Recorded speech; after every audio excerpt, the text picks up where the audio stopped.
اعوذ باللہ من الشیطان الرجیم، بسم اللہ الرحمن الرحیم۔ اور اگر کوئی عورت اپنے خامن کی طرف سے ظلم یا بے رغبتی کا اندیشہ رکھے تو اگر وہ آپس میں کسی طرح صلح کر لیں تو ان کے ذمے کچھ الزام نہیں، اور صلح سب سے بہتر ہے اور سب نفس بخل کے سامنے کیے گئے ہیں۔ اور اگر تم نیکی کرو اور پرہیزگار ہو تو جو کچھ بھی تم اعمال کرتے ہو اللہ اس سے آگاہ ہے۔ اور اگرچہ تم اس بات کے حریص بھی ہو کہ اپنی کل ازواج کے مابین مساوات برتو تو ہرگز نہ برت سکو گے، پھر پورا ظلم بھی نہ کرو کہ اس کو ادھر میں چھوڑ دو، اور اگر تم اصلاح کرو اور ڈرتے رہو تو اللہ بہت بڑا بخشنے والا رحم کرنے والا ہے۔ اور اگر وہ دونوں جدا ہو جائیں تو اللہ ہر ایک کو اپنے خزانہ وسعت سے غنی کر دے گا، اور اللہ وسعت والا حکمت والا ہے۔ جو کچھ آسمانوں میں اور جو کچھ زمین میں ہے وہ سب اللہ کا ہے، اور یقیناً ہم نے ان لوگوں کو جنہیں تم سے پہلے کتاب دی گئی تھی اور تم کو یہ حکم دیا ہے کہ اللہ سے ڈرتے رہو، اور اگر تم ناشکری کرو گے تو آسمانوں میں اور زمین میں جو کچھ ہے وہ اللہ ہی کا ہے، اور اللہ بے پرواہ لائق حمد ہے۔ اور آسمانوں اور زمین میں جو کچھ ہے وہ اللہ کا ہے، اور کارسازی کے لیے اللہ کافی ہے۔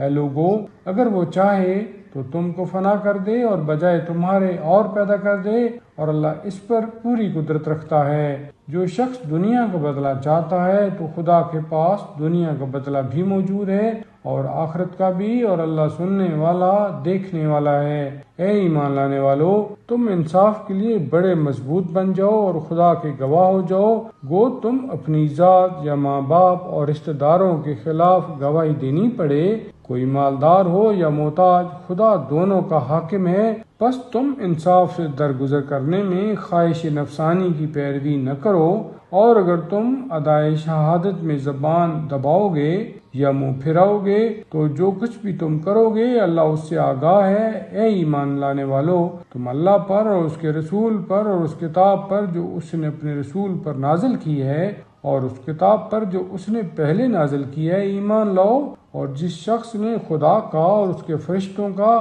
اور اس کی کتابوں کا اور اس کے رسولوں کا اور قیامت کے دن کا انکار کر دیا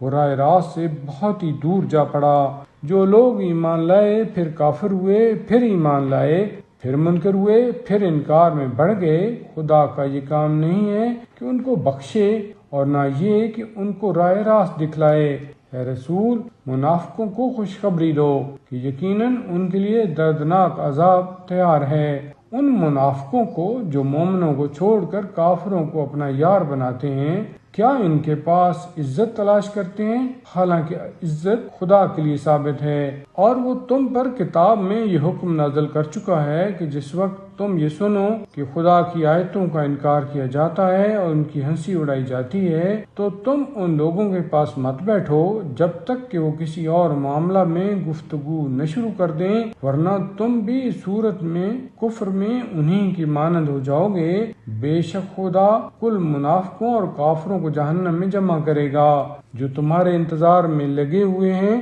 کہ اگر فتح خدا کی طرف سے تمہاری ہو جائے تو یہ کہہ دیں کہ کیا ہم تمہارے ساتھ نہ تھے، اور اگر کافروں کو نصیب ہو جائے تو ان سے یہ کہہ دیں کہ کیا ہم تم پر غالب نہ آ گئے تھے، اور کیا ہم نے تم کو مومنوں سے نہیں بچایا۔ بس اللہ قیامت کے دن تمہارے مابین فیصلہ کر دے گا، اور خدا ہرگز مومنوں پر کافروں کا غلبہ نہ ہونے دے گا۔ بے شک منافق اللہ کو دھوکہ دیتے ہیں اور وہ ان کے دھوکے کا بدلہ دینے والا ہے، اور جس وقت وہ نماز کے لیے کھڑے ہوتے ہیں تو اکسائے ہوئے کھڑے ہوتے ہیں، لوگوں کو دکھلاتے ہیں اور خدا کا ذکر بہت ہی کم کرتے ہیں۔ کفر اور ایمان کے مابین تذبذب میں ہیں، نہ انہی کی طرف ہیں نہ ان کی طرف، اور جس سے خدا توفیق ہدایت سلب کر لے گا تم اس کے لیے ہرگز کوئی راہ نہ پاؤ گے۔ اے ایمان لانے والو، مومنوں کو چھوڑ کر کافروں کو یار نہ بناؤ۔ کیا تم چاہتے ہو کہ خدا کی کھلی حجت اپنے اوپر قائم کر لو؟